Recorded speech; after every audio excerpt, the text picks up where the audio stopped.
Hello everyone, welcome you all.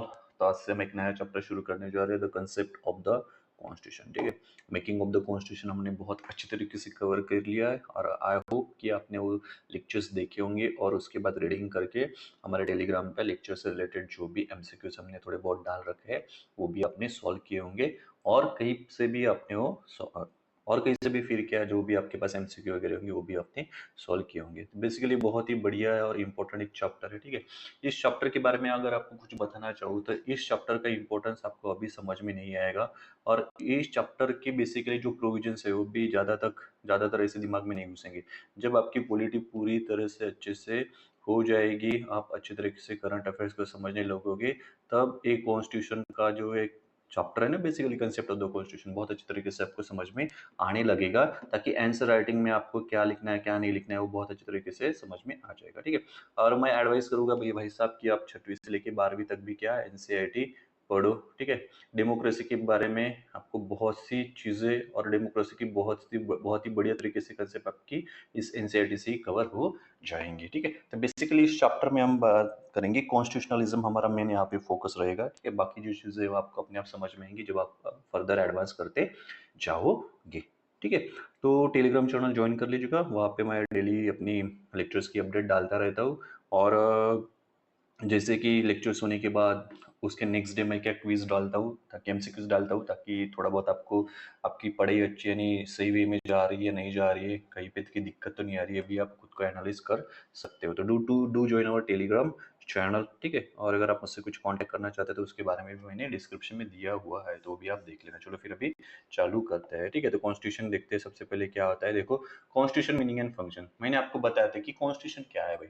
Constitution क्या है, एक सेट ऑफ रूल्स है। क्या है, एक सेट ऑफ रूल्स है जो हमें बताता है कि हमें कंट्री को कैसे गवर्न करना है। ठीक है, इसके बारे में पहले लेक्चर 1 में ऑलरेडी हमने डिस्कस किया हुआ है, वहां के 10 मिनट आप देख सकते हो और अच्छे तरीके से कंसेप्ट क्लियर हो जाएंगे। ठीक है, तो कॉन्स्टिट्यूशन क्या है भाई, एक सेट ऑफ रूल्स है जो हमें बताता है कि हमारी कंट्री को कैसे गवर्न करना है। ठीक है, तो बेसिकली ये जो कॉन्स्टिट्यूशन वर्ड है ये लैटिन वर्ड से आया है और कॉन्स्टिट्यूरे वर्ड से आया है। लैटिन कॉन्स्टिट्यूरे वर्ड है जिसका मीनिंग होता है टू सेट अप और इस्टेब्लिश। ठीक है, वहां से हमने कॉन्स्टिट्यूशन वर्ड आया है, बेसिकली कॉन्स्टिट्यूशन वर्ड वहां से आया है। तो कॉन्स्टिट्यूशन यानी क्या होता है, तो कॉन्स्टिट्यूशन यानी होता है भैया सेट ऑफ रूल्स जो हमें बताता है कि हमारी कंट्री को कैसे गवर्न करना है। ठीक है, अब इस चैप्टर में यहाँ पे बहुत सारे ढेर सारी मीनिंग दिए, वो भी आप पढ़ सकते हो या फिर याद रखने की कोशिश भी कर सकते हो, लेकिन सबसे बढ़िया और इजी डेफिनेशन क्या है, constitution is a set of rules और set of laws which tells us how to govern the country. How to govern the country यानी हमारी कंट्री को कैसे गवर्न करना है ये बताता है। बेसिकली कॉन्स्टिट्यूशन को बहुत डिफरेंट वे में भी डिस्क्राइब किया गया है, जैसे कि आप बोल सकते हो कि fundamental law of the land होता है constitution, supreme law of the state भी होता है, basic law of the country भी उसे कह सकते हो, इंस्ट्रूमेंट ऑफ द गवर्नमेंट भी कह सकते हो, रूल्स ऑफ द स्टेट भी कह सकते हो, basic structure of the polity भी कह सकते हो, या फिर grunt norm of the country ये भी कर सकते हो। ऐसे वेरियस डिस्क्रिप यानी वेरियस ऐसे डिस्क्राइब भी किया गया है कॉन्स्टिट्यूशन का, लेकिन आपको अगर इजिएस्ट वे में अगर ध्यान में रखना है तो भाई set of rules which tells us how to govern the country. ठीक है, एक सेट ऑफ रूल्स है जो हमें बताता है कि हमारी कंट्रीज को कैसे गवर्न करना है। तो ये हो गया भाई कॉन्स्टिट्यूशन। ठीक है, पहला लेक्चर देख लीजिए, वहाँ के 10 मिनट और अच्छे तरीके से समझ में आ जाएगा। उसके बाद देखो ये कॉन्स्टिट्यूशन के फंक्शंस क्या है। ठीक है, ये फंक्शन समझने के लिए भाई आप यहाँ से तो रेफर कर सकते हो और मैं मानूंगा कि भाई एनसीईआरटी पढ़ लो थोड़ा बहुत। ठीक है, पार्लियामेंट कॉन्स्टिट्यूशन जो भी है थोड़ा बहुत है, कॉन्स्टिट्यूशन और डेमोक्रेसी बहुत अच्छी तरीके से आपकी एनसीईआरटी की जो अंडरस्टैंडिंग रहती है कोर वाली है, अंडरस्टैंडिंग आपको एनसीईआरटी दे देंगे। एनीवे देखो फंक्शंस क्या है भाई, तो कॉन्स्टिट्यूशन जो है भाई डिक्लेयर एंड डिफाइन करता है हमारी बाउंड्रीज पॉलिटिकल कम्युनिटी की। पॉलिटिकल कम्युनिटी की बाउंड्री क्या करता है भाई, डिफाइन करता है। जैसे कि हम इंडिया है, हम इंडिया की क्या है पॉलिटिकल कम्युनिटी, उसकी बाउंड्री क्या करता है भैया, ये हमारा constitution he basically define and declare करता है। ठीक है, ये जो है ना पॉलिटिकल कम्युनिटी फंक्शंस है, यहाँ पे मैं ज़्यादा एक्सप्लेन नहीं करूंगा। ठीक है, क्योंकि मैं एक्सप्लेन कर भी दूंगा तो थोड़े आपके दिमाग में घुसने के लिए दिक्कत हो जाएंगे। ठीक है, आप सिर्फ पढ़ते जाओ, जैसे आपकी पॉलिटिक बहुत अच्छे तरीके से हो जाएंगी, कोर अंडरस्टैंडिंग पॉलिटिक की आ जाएंगी और करंट अफेयर्स अच्छे से फॉलो कर लोगे पॉलिटिक के, तो आपको ये फंक्शन है ना अपने याद याद आ जाएंगे, आपको वहां से पढ़ने की जरूरत नहीं पड़ेगी। आप ऐसे भी बता सकते हो कि अब ये फंक्शंस रहेगा। एनीवे चलो आगे बढ़ते हैं। तो क्या boundaries political community declare define करती है हमारा कॉन्स्टिट्यूशन। उसके बाद देखो nature and authority of the हमारी पॉलिटिकल कम्युनिटी की, पॉलिटिकल कम्युनिटी उसका नेचर एंड ऑथोरिटी क्या रहेगी, ये भी हमारा कॉन्स्टिट्यूशन डिफाइन करता है। ठीक है, ये मैं किसी और दिन कहीं और जगह पे रिलेट करके आपको बताने वाला हूँ, इसलिए यहाँ पे ज़्यादा एक्सप्लेन नहीं करूँगा, ठीक है। इस लेक्चर में मैं हमारा मेन फोकस रहेगा कॉन्स्टिट्यूशनलिज्म यानी क्या होता है, ठीक है। उसके बाद देखो it can express the identity and values of the national community. जी हाँ, ये आइडेंटिटी एंड हमारी नेशनल कम्युनिटी की वैल्यूज क्या है ये भी एक्सप्रेस करता है कॉन्स्टिट्यूशन, ठीक है। जैसे we the people of India, ठीक है, ऐसे आप कह सकते हो यहाँ पे, ठीक है। उसके बाद देखो भाई राइट्स क्या रहेंगे, हमारे ड्यूटीज क्या रहेंगी, जैसे कि फंडामेंटल राइट्स हमारे क्या है, फंडामेंटल ड्यूटीज, ठीक है। देखो अब यहाँ पे फंडामेंटल राइट्स है, फंडामेंटल ड्यूटीज है, ठीक है। अगर मैं यहाँ पे फंडामेंटल राइट्स के बारे में अगर कुछ आपको बताना चाहूँ या फिर बता रहा हूँ, ठीक है, या फिर फंडामेंटल ड्यूटीज के बारे में बता रहा हूँ, ठीक है, तो कुछ को तो समझ में आ जाएगा, कुछ को नहीं आ जाएगा। बेसिकली आपको सबसे पहले यह समझना पड़ेगा कि राइट्स क्या होते हैं, फिर डिफरेंट टाइप्स के राइट्स पढ़ेंगे हम, उसके बाद फंडामेंटल राइट्स क्या है वो देखेंगे, ठीक है। इस तरह से हम पढ़ेंगे जब फंडामेंटल सॉरी जब हम फंडामेंटल राइट्स का हमारा चैप्टर फंडामेंटल ड्यूटीज का चैप्टर कंप्लीट हो जाएगा तब इसका फंक्शन आपको अपने आप यहाँ पे समझ में आ जाएगा, ठीक है। तो just have faith and patience, okay. Patience ही की है सभी जगह की, ठीक है। उसके बाद देखो भाई it can establish and regulate political institutions of the community, regulate भी कर सकते हैं, एस्टेब्लिश भी करते हैं जो हमारे वेरियस पॉलिटिकल इंस्टीट्यूशंस रहेंगे कम्युनिटी के उसके, ठीक है। इसके अलावा divide the power, divide basically क्या कर सकता है कॉन्स्टिट्यूशन, क्या करता है कि जो हमारे different layers of the government है उसके बिटवीन देम क्या करता है, पावर शेयर करता है। जैसे कि देखो सेंटर है हमारा एंड स्टेट है, उसके बाद देखो भाई टीयर 3 का गवर्नमेंट भी है, क्या है भाई, पंचायत राज, म्यूनसिपैलिटीज, ठीक है। इनके सभी के पावर क्या करिए हुए भाई, डिमार्केट किए गए हुए, किन के द्वारा डिमार्केट किए गए भाई, कॉन्स्टिट्यूशन के द्वारा, ठीक है। डिवाइड एंड शेयर पावर, तो जब ये चैप्टर्स आप पढ़ोगे, ठीक है, तब आपको ये समझ में आ जाएगा। जब स्टेट पढ़ोगे, सेंटर पढ़ोगे, यूनियन क्या होता है भैया, पंचायत राज पढ़ोगे, तो ये वाला डिवाइड वाला पावर अपने आप, डिवाइड द पावर यार, शेयर द पावर, ये जो यहाँ पे फंक्शन दिया है वो अपने आप आपको समझ में आ जाएगा। यहाँ पे मैं कितनी भी बकबक कर लो तो थोड़ा बहुत दिक्कत जाएगी और आप सिर्फ सुनते रह जाओगे, ठीक है। आगे चल के अपने आप हो जाएंगे। उसके बाद देखो भाई it can declare the official religious identity, ठीक है। हमारी कोई ऑफिशियल रिलीजियस आइडेंटिटी भाई हमारा हिंदू स्टेट है ऐसा कुछ है क्या भाई, नहीं है, ठीक है। हालांकि जैसे कि रिलीजियस स्टेट भी है कुछ तो भी, जैसे पाकिस्तान, बांग्लादेश, श्रीलंका, मैंने क्या है अपनी नेशनल आइडेंटिटी बताई हुई है, हमने कुछ बताई हुई है क्या, नहीं बताई है, ठीक है। उसके बाद देखो it can commit states to a particular social economic and developmental goal. जी हाँ, fundamental DPSP, directive principle of state policy, ये पढ़ने के बाद आपको ये कमिट वाला यानी क्या कुछ special particular social economic and development goals के लिए अपने स्टेट को क्या कर सकते हैं, कमिट भी कर सकता है कि नहीं भाई ऐसे ऐसे करना है, तो ये आपको डीपीएसपी में मिल जाएगा बेसिकली, ठीक है। तब डीपीएसपी आपको पता नहीं क्या है तो यहाँ पे मैं फंक्शंस कितना भी बकबक कर लूँ, कितना भी अपना सिर फोड़ लूँ, तो आपके भी समझ में नहीं आ जाएगा और मुझे भी आपको समझाने में दिक्कत जाएगी, ठीक है। क्योंकि मुझे मानने क्योंकि मेरा पढ़ाना ऐसा है, फिर मानना ऐसा कि भाई एक एक कीवर्ड्स हमको क्या करनी है, डिकोड करने हैं, ठीक है, पॉलिटी में से। तो यहाँ पे थोड़ा आप इतना ही ध्यान में रखना, ठीक है। जितना अभी मैंने बताया ये सभी फंक्शंस है, जैसे हम पॉलिटी पूरी पढ़ लेंगे वैसे आपके फंक्शंस अपने आप कवर होते जाएंगे। जैसे कि मान लो, ठीक है, राइट्स एंड ड्यूटीज, ये भाई fundamental rights and fundamental duties होने के बाद ये वाला आपको अपने आप समझ में आ जाएगा, ठीक है। उसके बाद देखो divide the power by centre पढ़ो, स्टेट पढ़ो, पंचायत राज, म्यूनसिपैलिटीज, ठीक है। ऑप्शन रिलीजियस आइडेंटिटी भी आपको समझ में आ जाएगा, क्या हम सेकुलर है, हमारी कुछ एटीएस है ना, ठीक है।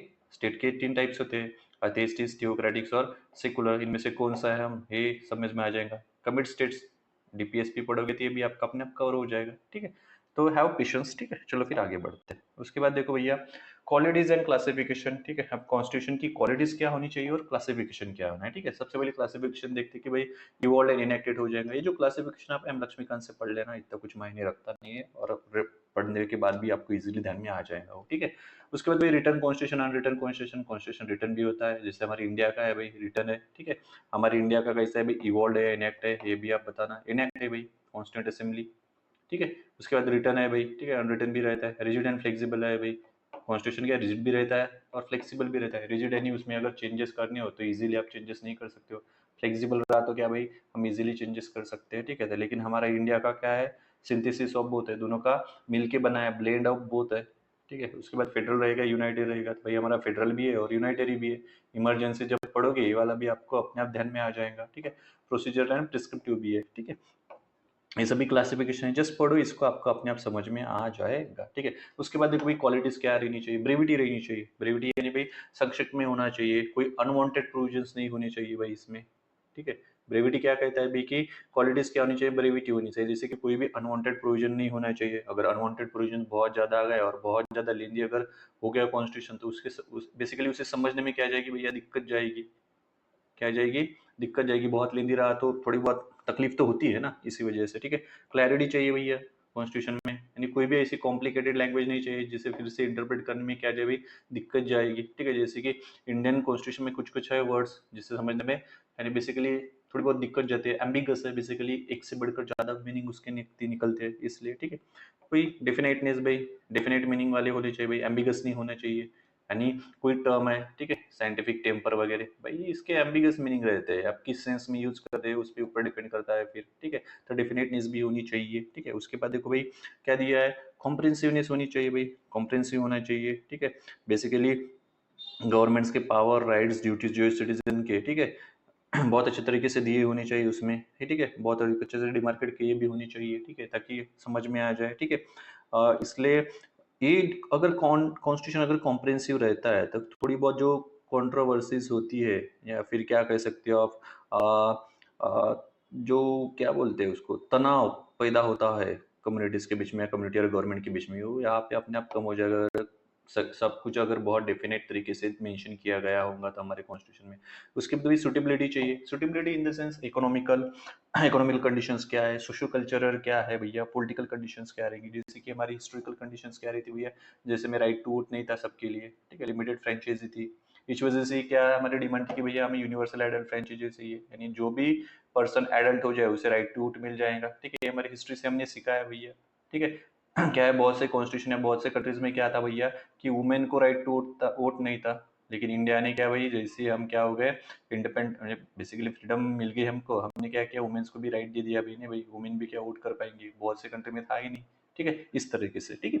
उसके बाद देखो एडेप्टेबिलिटी चाहिए, एडेप्टेबिलिटी यानी मान लो कि भाई फ्लेक्सिबल होना चाहिए, ठीक है। अगर आपकी चेंजेस अगर डायनामिक होना चाहिए, इसे ध्यान में रखो, डायनामिक, डायनामिक यानी कैसे होता है, इन द सेंस आप कह सकते हो कि भैया दौर बदल रहा है लेकिन आपका कॉन्स्टिट्यूशन उस दौर के अनुसार बदल नहीं रहा है, यानी आप हो, ठीक है, जस्ट मान लो कि आप हो, ठीक है, आप हो भैया, वर्ल्ड बदल रहा है, दौर बदल रहा है, लेकिन दौर के हिसाब से आप खुद को चेंज ही नहीं कर पा रहे हो, ठीक है।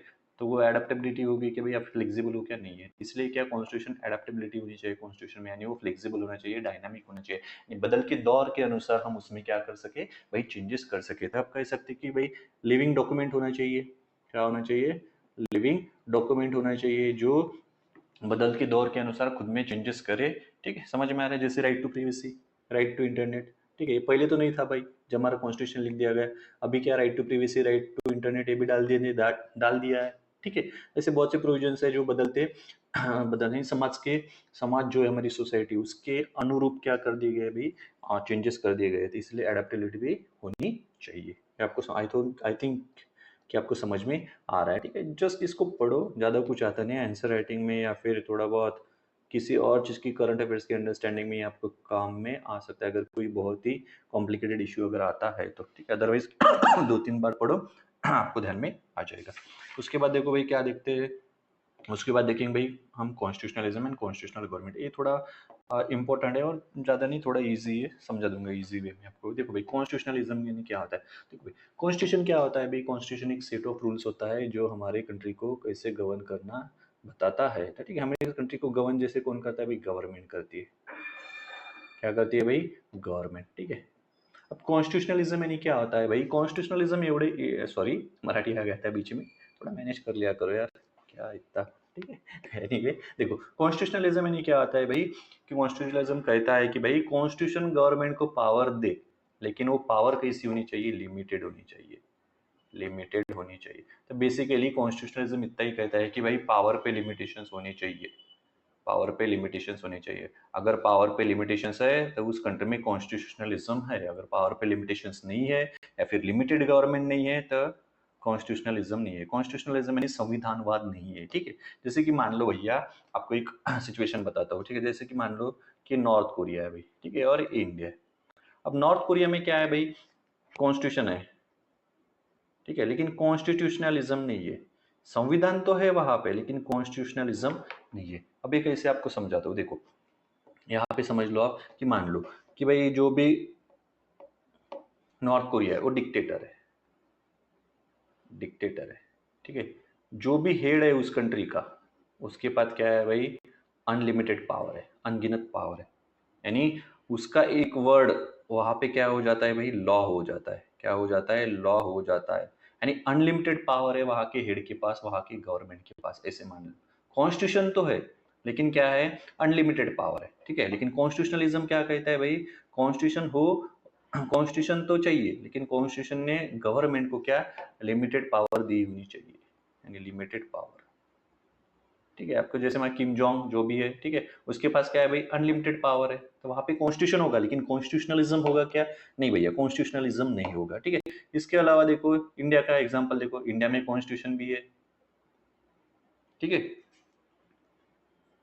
क्या है भाई, इंडिया में कॉन्स्टिट्यूशन भी है, कॉन्स्टिट्यूशनलिज्म है क्या, जी भाई, कॉन्स्टिट्यूशनलिज्म भी है इंडिया में, संविधानवाद भी है। कैसे भाई, क्योंकि भाई हमारी गवर्नमेंट जो है ना, इसको क्या कर दिया गया, हमारी कॉन्स्टिट्यूशन ने लिमिटेड पावर दी गई है।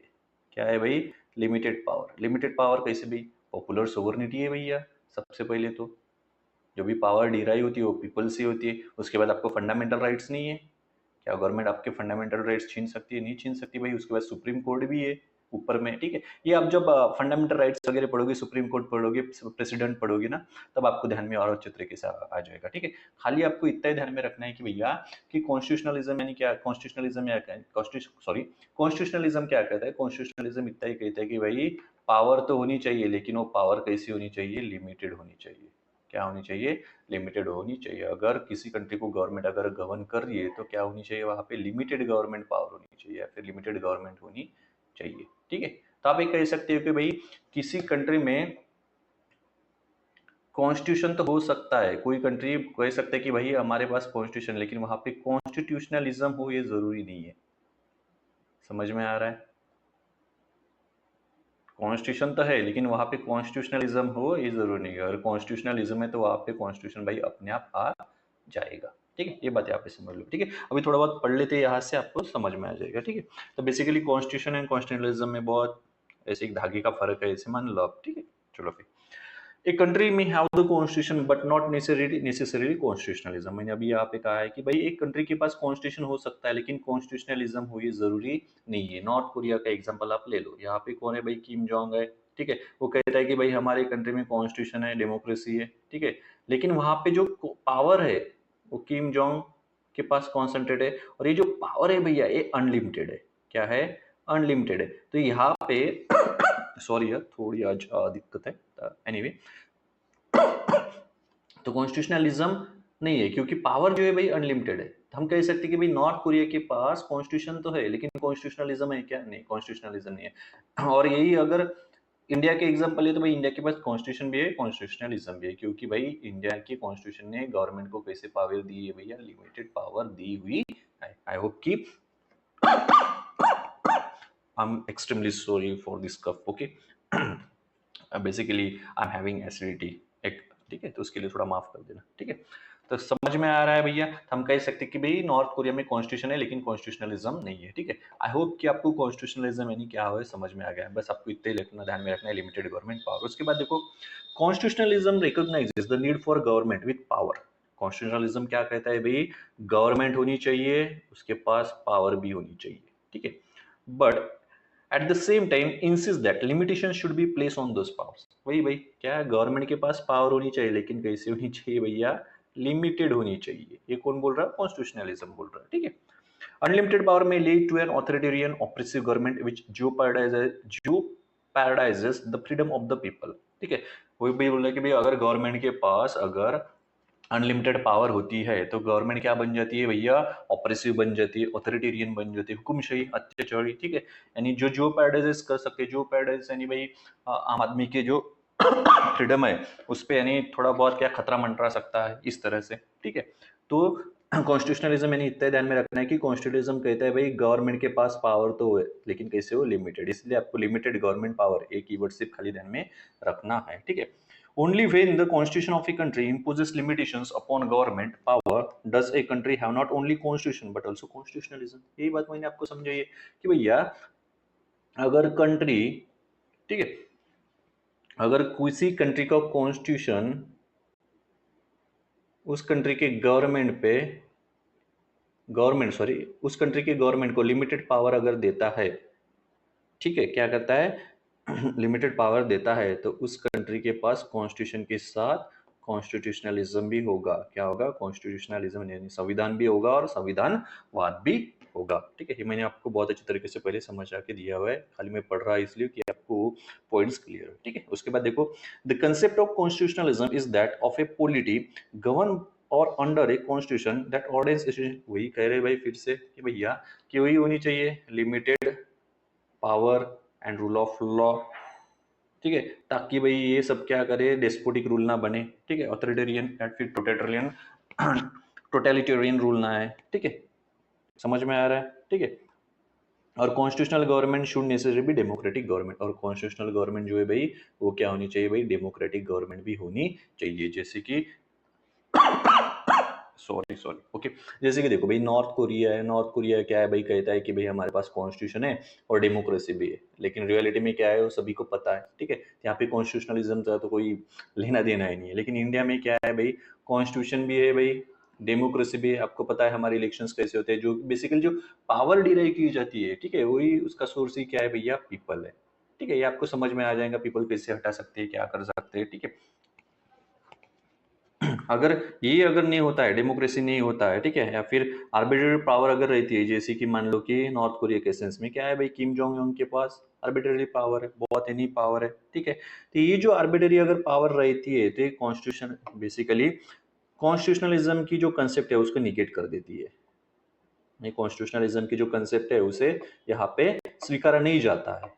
समझ में आ रहा है? ठीक है, खाली इतना ही ध्यान में रखो, छोड़े यार, कि भैया अगर अनलिमिटेड पावर है तो वहाँ कॉन्स्टिट्यूशनलिज्म नहीं होगा, अगर लिमिटेड पावर है गवर्नमेंट के पास तो वहाँ पे कॉन्स्टिट्यूशन भी होगा और कॉन्स्टिट्यूशनलिज्म भी रहेगा। बस इतने ध्यान में रखो, बाकी छोड़ दो। ठीक है, उसके बाद देखो भाई बस ठीक है, इतना ही ध्यान में रखो, वो पॉइंट्स में सभी रिपीटेड दिया हुआ है, कुछ पढ़ने में मतलब है नहीं उसका। ठीक है, तो आई होप कि कॉन्स्टिट्यूशनलिज्म यानी क्या है आपको समझ में आएगा। ठीक है भाई, उसके बाद देखो कॉन्स्टिट्यूशनलिज्म के एलिमेंट्स। देखो कॉन्स्टिट्यूशनलिज्म के डेफिनेशंस वेरियस दिए हुए, आप पढ़ सकते हो, हालांकि उसका कुछ मतलब बनता नहीं है। ठीक है, तो एनीवे उसके बाद देखो एलिमेंट्स क्या है कॉन्स्टिट्यूशनलिज्म के। भाई कॉन्स्टिट्यूशनलिज्म के एलिमेंट्स है भाई पॉपुलर सोवर्निटी।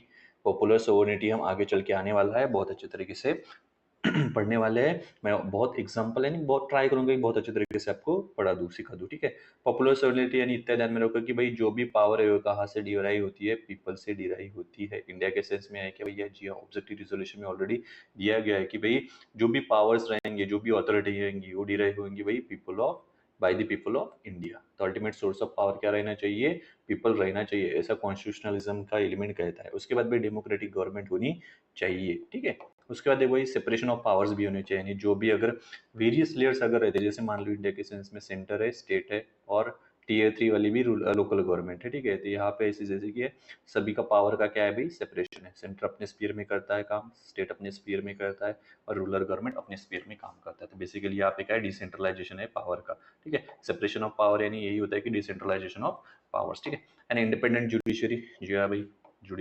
इंडिपेंडेंट जुडिशरी भी होनी चाहिए, जैसे सुप्रीम कोर्ट, हाई कोर्ट। ठीक है, और सबऑर्डिनेट कोर्ट्स। ठीक है, ये सभी क्या है भाई, इंडिपेंडेंट है, कोई पॉलिटिकल हस्तक्षेप इसमें नहीं होता है। ठीक है, रियलिटी में थोड़ा बहुत इधर उधर हो जाता है, वो खाली समझने के लिए आपको चाहिए कि भाई इंडिपेंडेंट जुडिशरी है। ठीक है, civilian control of the military. ठीक है, ये आपको समझा के दूंगा मैं अभी।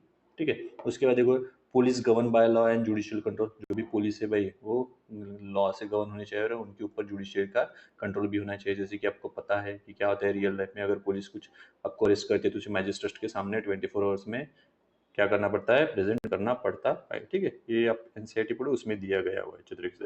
रिस्पेक्ट फॉर इंडिविजुअल राइट्स भाई, फंडामेंटल राइट्स, या फिर लिबर्टी मान लो भाई, लिबर्टी भी क्या है, फ्रीडम ऑफ स्पीच है भाई।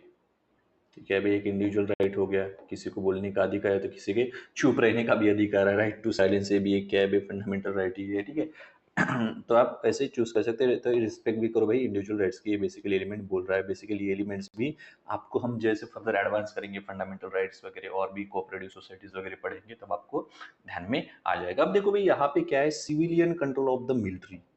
ठीक है, ये आपको समझ के लेना होगा। ठीक है, civilian control of the military का मीनिंग इतना होता है भाई कि यहाँ मिलिट्री के ऊपर एक इलेक्टेड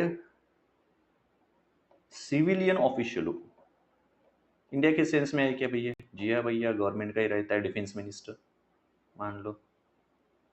ठीक है, इन्होंने, इनको लोगों ने चुना हुआ होता है भैया। ठीक है, इनके ऊपर होना चाहिए। ठीक है, मिलिट्री पर्सनल नहीं होना चाहिए भैया। अगर मिलिट्री पर्सनल ही रहता है तो क्या करेगा भाई, सारी पावर हम खुद में कॉन्सेंट्रेट कर लेंगे और क्या करेगा, बगावत करेगा। ठीक है, जैसे म्यांमार में हुआ है, बांग्लादेश में हुआ है, समझ सकते हो आप। तो उसी का एग्जाम्पल से भैया कू मिलिट्री कू हो जाता है। ठीक है, जैसे पाकिस्तान में बहुत बार हो चुका है, परवेज मुशर्रफ ने भी किया हुआ है। ठीक है, यहाँ पे आप ही समझ सकते हो। ठीक है, तो बेसिकली आप कह सकते हो कि civilian control of the military means इतना ही होता है कि इलेक्टेड सिविलियन ऑफिशियल्स होना चाहिए कहाँ पे, मिलिट्री ऑफिशियल, मिलिट्री पर्सनल के ऊपर, rather than military personnel had hold the ultimate authority over arm forces. यानी अल्टीमेट अथॉरिटी जो भी आर्म फोर्सेस है उसकी उन पे किसकी होनी चाहिए, इलेक्टेड सिविलियन ऑफिशियल की होनी चाहिए, ना कि मिलिट्री पर्सनल की होनी चाहिए। ठीक है, तो आप यहाँ पे कह सकते हो। इससे क्या होता है, बेसिकली इंश्योर होता है कि मिलिट्री पावर जो है, ठीक है, वो नेशन के बेस्ट इंटरेस्ट में सर्व करे। ठीक है, और जो अपहोल्ड करे रूल ऑफ लॉ। ठीक है, ताकि क्या ऐसा नहीं हो कि मिलिट्री कू हो जाए, क्या हो जाए, ऐसे मिलिट्री कू नहीं हो जाए। इसीलिए क्या है, ये जरूरी है। ठीक है, तो civilian control of the military इतना ध्यान में रखना कि भैया जो मिलिट्री मिलिट्री पर्सनल है उसके अबोव में यानी एक सुपीरियर अथॉरिटी होंगी, वो होंगी भैया इलेक्टेड सिविलियन ऑफिशियल्स। ठीक है, ये बात खाली ध्यान में रखना। तो ये था भैया हमारा सेकंड चैप्टर। ठीक है, इसमें कॉन्स्टिट्यूशनलिज्म मेन था। बाकी जो भी है जैसे कि ये वाले जो एलिमेंट्स हैं ये भी आपको समझ में आ जाएंगे। ठीक है, अगर इस चैप्टर को अगर हम डिकोड करने अगर बैठ जाएंगे ना तो 5 से लेके 6 घंटे चले जाएंगे। करना है डिकोड भाई, नहीं बैठना है इतने समझ में भी बहुत से प्रोविजंस नहीं आएंगे। जब आपकी रीडिंग्स बहुत अच्छे तरीके से हो जाएंगी, आपको बहुत अच्छे तरीके से डिकोड हो जाएंगे ना, ये अपने आप समझ में आ जाएगा। जैसे कि मान लो कि हम पूरा पॉलिटी होने के बाद मुझे कोई तो भी रिमाइंड करके देना है। ठीक है, एक चैप्टर हम पढ़ लेंगे, फिर लेंगे भाई 2 से ढाई घंटे का एक सेशन, थोड़ा बहुत उसमें कम कर लेंगे अपन। ठीक है, और फिर एक एक मुद्दे पे बात करेंगे। फिर देखना आपको पढ़ने में भी मजा आएगा, और जब समझता है तो पढ़ने में मजा आता है, समझ ही नहीं रहा तो थोड़ा बहुत इधर उधर दिमाग के ऊपर चला जाता है। ठीक है, तो ये था भैया कॉन्स्टिट्यूशनलिज्म। ठीक है, इक्वालिटीज इन क्लासिफिकेशन पे देखिए, और यहाँ पे हमने देखा है कॉन्स्टिट्यूशन का मीनिंग एंड फंक्शन। ठीक है, तो ये था हमारा सेकंड चैप्टर बेसिकली जो भी था। ठीक है, कंसेप्ट ऑफ द कॉन्स्टिट्यूशन। ठीक है, आई होप कि आपको समझ में आया होगा और मैंने चैप्टर के साथ जस्टिस किया होगा। ठीक है, आपकी जो भी क्वेरीज है आप कमेंट सेक्शन में मुझे आप बता सकते हो, या फिर जो भी डिस्क्रिप्शन में कॉन्टेक्ट्स के डिटेल्स दिए वहाँ पे भी आप पूछ सकते हो। अगर कोई जेन्युइन क्वेरी रहती है तो मैं उसका रिप्लाई ज़रूर दूंगा। ठीक है, तो चलो फिर पढ़ो, और do join our Telegram channel for the MCQ on this lecture. Okay, चलो फिर see you soon, have a good time.